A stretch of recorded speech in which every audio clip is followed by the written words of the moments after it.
Hello everybody, welcome back. My name is Dr. Don. Today's topic is going to be manual grinding. And Pace Technologies offers two types of manual grinders. One is basically for doing things by hand.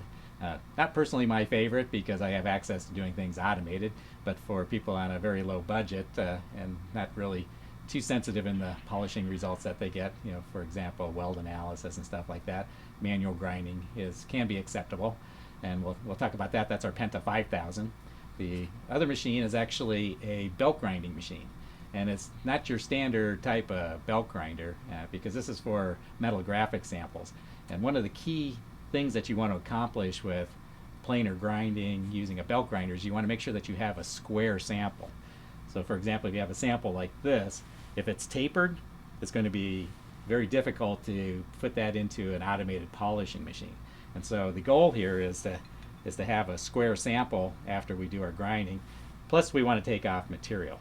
So in some cases it's actually better to cut the sample if you have to take off material, but if you have to do coarse grinding to open up features, the belt grinder using 60 grit or 120 grit is very useful.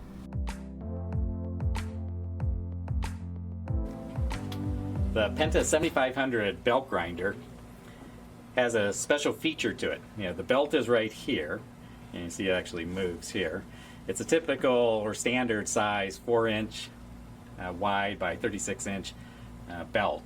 Now, the feature that we have here is what we call our planer grinding device.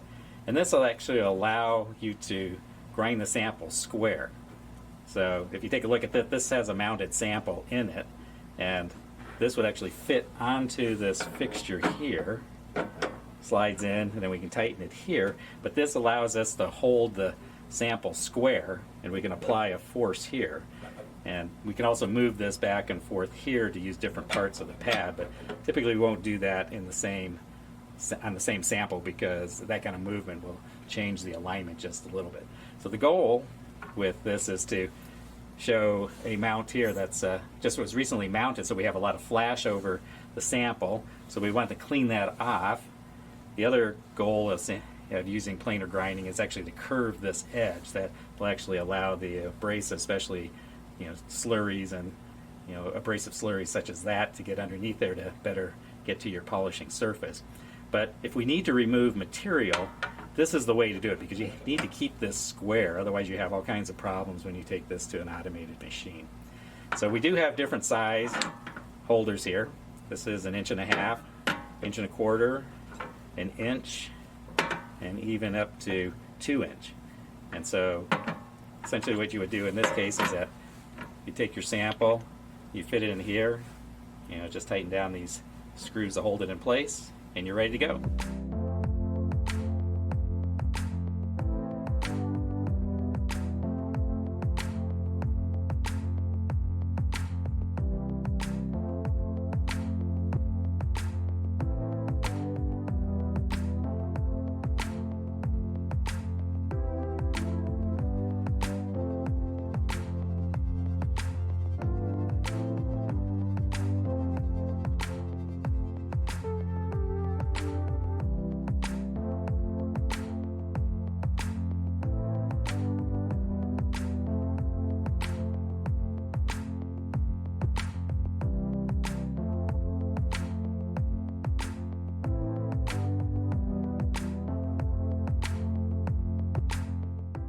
The PENTA 7500 is actually a very simple but a very useful tool for metallography.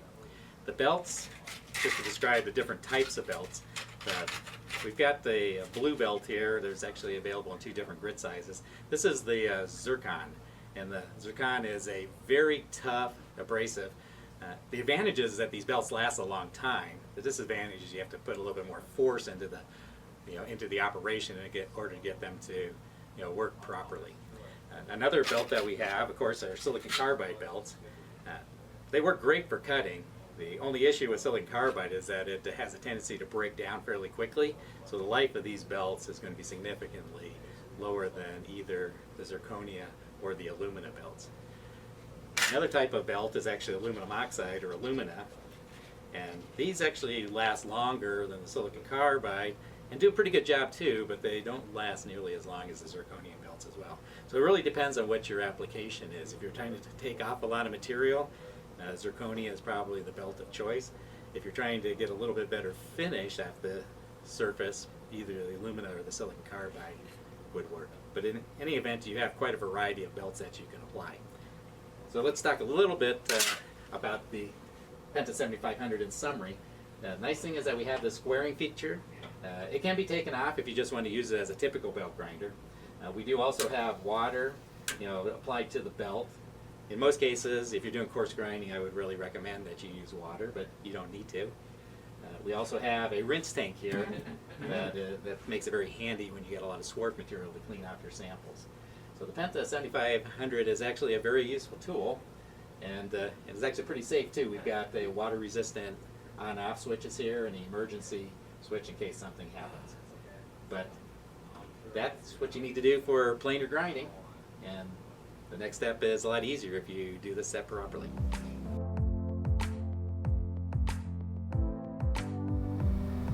Let me introduce you to perhaps the least sophisticated tool that's used for sample preparation. This is the PENTA 5000A hand grinder. Now the hand grinder is just a manual grinding machine basically, and what we have set up here is we have 5 stations, and we go from 240 grit to 360 grit to 600, 800, and 1200. So we go from a moderately coarse to a very fine, and in many cases this is good enough for very non-sophisticated samples. Let's say perhaps you're doing a weld analysis and all you want to do is cut it, grind it down, and then etch it. This would actually work very well as long as you have the patience to use it. It is a manual machine, so there is one issue that occurs with this, and if you can see the sample here, you see it's got this nice little facet in here. The problem with these machines is that you have to hold them by hand, and if you're pushed a little bit on one side, particularly you go through the different grit sizes, you may start getting a number of facets here. And to be honest with you, I'm not very good.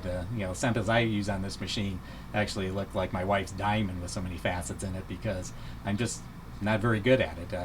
I can show people how to use it, but I'm so used to using automated machines that I don't really use this machine much. So the tool is actually used this way. So we'll go ahead and turn on some water. So we have the paper set up here, and they're actually rolls, and I'll show you the roll in a second. But what you do is you basically just slide your sample, and you want to slide it in just one direction. And the key is here, and so once you get the scratches going in a certain direction, then you'll move over to the next grit paper and rotate it 90 degrees, and then you just polish it or grind it again until you get rid of the scratches that from the original direction, and that now they're in the new direction. So now you know that you've gone long enough, and you basically work your way across till you get to the fine size here. And it's probably 30 to 60 seconds for each step. It really depends on the type of sample that you have, but it's a very useful tool and very easy to use. The PENTA 5000 hand grinder uses rolls of silicon carbide paper, and this is what the roll looks like here. This is a 240 grit. The width is 3 7/16 inches.